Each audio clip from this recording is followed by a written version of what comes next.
Good morning, everybody. It's a Wednesday morning on a beautiful day. I hope that you are doing okay, and it's 10 o'clock and it's time for Scripture with Coffee. I hope that you are doing great this morning, and I hope that this little devotional during the middle of the week will help you have a great rest of the week and be an encouragement to you. Again, if you miss me, you can catch me on my page, Facebook page. There is a way at Tim Williams 1964, or you can catch me on YouTube. That's at Timothy Williams lowercase 9384. And I will post this on my regular Facebook feed, and also on the New Olive Group page, and various other pages like that. But anyway, let's get into this. I said I'm going to try to limit these to 10 minutes, and that's what I'm going to try to do. Have you ever been misplaced? Being misplaced is a little bit different than being lost, isn't it? Being lost means you just really don't know where you're at all. Being misplaced means that you know the general area, but you may not be where you need to be.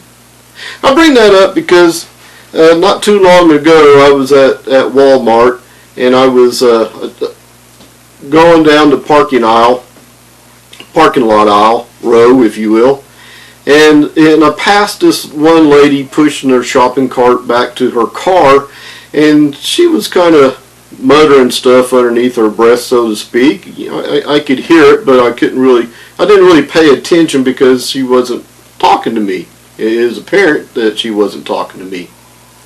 But anyway, not too long after we passed, a person from behind a car on down towards the end of the row popped out and said, "We're not down this row. We're on the next one over." And I could tell the lady was turning her shopping cart around that had groceries and other stuff in it, and was going to go back down the aisle and go back up the right row. She was misplaced, wasn't she? Kind of the same way, while this morning I was doing this, writing this up, I thought about Kim and I. Whenever we, not too long after we first got married, we decided to go float the Illinois River here in Oklahoma. And I knew that my dad had a cousin that lived off of Highway 10, not the property he took care of for this one person, cattle, butted up next to the river. And when we was camping down in that area during the summertime when I was young, we would a lot of times go walk over to where the river was, and we would watch the people floating down the river. Well, I knew approximately where they lived at. I asked Mom and Dad, and they gave me the number to call to make sure that we could camp out down there, because we didn't have a whole lot of money, and we decided we would just camp on their property, and that way we could wake up the next morning and go buy tickets to rent a canoe or a raft or whatever and float down the Illinois River. But I knew approximately where they lived at, but it had been 20 years since I'd been there, and I didn't really know where I was going. And so we took off, Kim and I, with a friend of ours, and Mom and Dad told me, well, there's a convenience store right across the road from where they live at. Okay. Well, I'm thinking, being around Oklahoma City area, this convenience store would be open by the time we got there still. It was after dark when we got there. We didn't get off the way we wanted to, and we really wasn't in a big hurry like probably we should have been. Make a long story short, I went right past their house on Highway 10, going north. And I'm thinking we should be there by now. I knew it was a rock house, but do you know how many rock houses are in Tahlequah, Oklahoma? And around Tahlequah, Oklahoma? Just about all of them are. Especially if they're any age at all. And so I'm going north on Highway 10, and it's dark, and I pass right by the store because I didn't see it because it was dark. It wasn't opened like I thought it would be. And before you know it, I'm at a stop sign, I believe Highway 10 and Highway 412, and there says a sign in front of me saying, "Welcome to Kansas." I'm like, well, I know I didn't go this far north, and a friend of mine goes, "You didn't go this far north. It's Kansas, Oklahoma." And said, "Look, tell you how long ago this been. There's a payphone right over there. You have the number?" It's like, "Yeah." He says, "Well, I got a quarter. Let's call." And so I called the number, and Jean, my dad's cousin, answered the phone and told her who I was, and she goes, and where I'm at, and she goes, "Well, what you doing up there for?" Good question. What was I doing up there? I was misplaced. I wasn't lost. I was still in the state of Oklahoma, and I knew Highway 10. I could find my way back home, but I wasn't where I should have been at that time, which was camping out in their pasture, so to speak, or yard. And so she told me, said, "When you probably didn't see the store because they closed it at dark. We was expecting you all a little bit earlier, and so when you come back down here, when you see the store, you'll see it going south. We're the house right across from it." We got there. But you know, that brings up a good point. Brings up a parable that Jesus talked about in Luke chapter 15, verses 1 through 10, the parable of the sheep and parable of the coin. Now, we was a lot like the sheep, weren't we? The sheep became lost. The sheep thought it was safe. The sheep was eating and grazing, and the sheep wandered off. Sheep does that.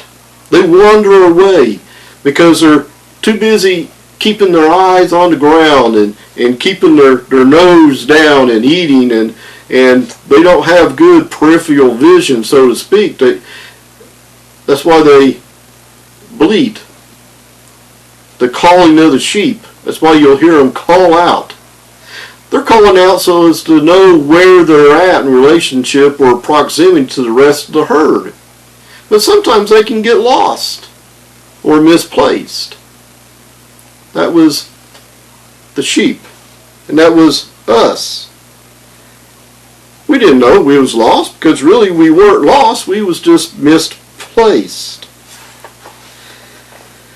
Well, we can be that way being Christians. We can be misplaced. We can think we're good. We can think that we're doing okay. But we may not be. We may be in trouble. More trouble than what we think. Well, the parable of the coin isn't really a Christian per se, but I look at it as someone that's in the world that thinks they're saved. They're still lost. They have no idea they're lost because they think they're saved, but they think that since they think they're saved, they didn't really obey the gospel. They're lost, and they have no idea that they are lost. So what's a lost sheep and a lost coin mean for you and me? Well, where are you at? Are you in the church? Have you been saved and you just kind of been feeding and just kind of wandered away? You may not realize that you even wandered away. You may feel like you're just fine, that you are doing okay, but in reality, you're in danger. You've wandered away and you just simply do not know. We can do that because we let life get in the way. We let things like school, work, family, nowadays vacation, health, pandemic, you need to stay away. You can't get outside because this is a bad disease and it might be for you. And so you stay away, but you really don't know what to do, and you really don't understand what you must do to be saved, which is get back to the flock. Get back to where you need to be.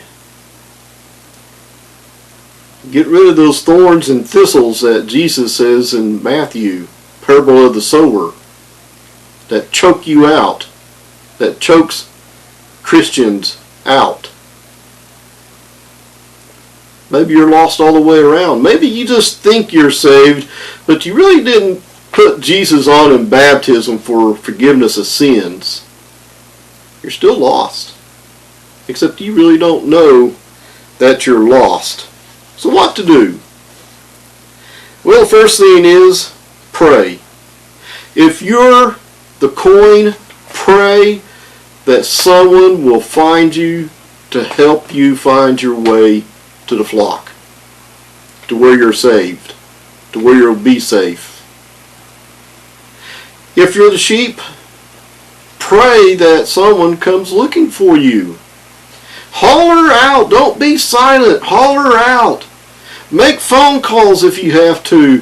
Tell someone, I need to talk. I need to know what I need to do, or if I'm doing something wrong. If you're part of the sheep that's still in the flock, pray that you may be able to help someone to find their way back. Teach. Don't be afraid to teach the truth, which means you must know the truth yourself. Seek. Go out and be seekers. You and I need to find the lost and the misplaced. We must be seekers. The only way that we're going to get people to come back to God or to even be with God is if we seek those that are lost and misplaced. I hope that you're neither lost nor misplaced, but if you are, I pray that someone will seek you out and help you, and I pray that you will holler out so that someone who's looking for you find you. You know, the shepherd wouldn't have found the sheep without it hearing its call. Maybe the shepherd could find him, but it might have been too late. So don't be afraid if you think you're misplaced to cry out so that someone may find you.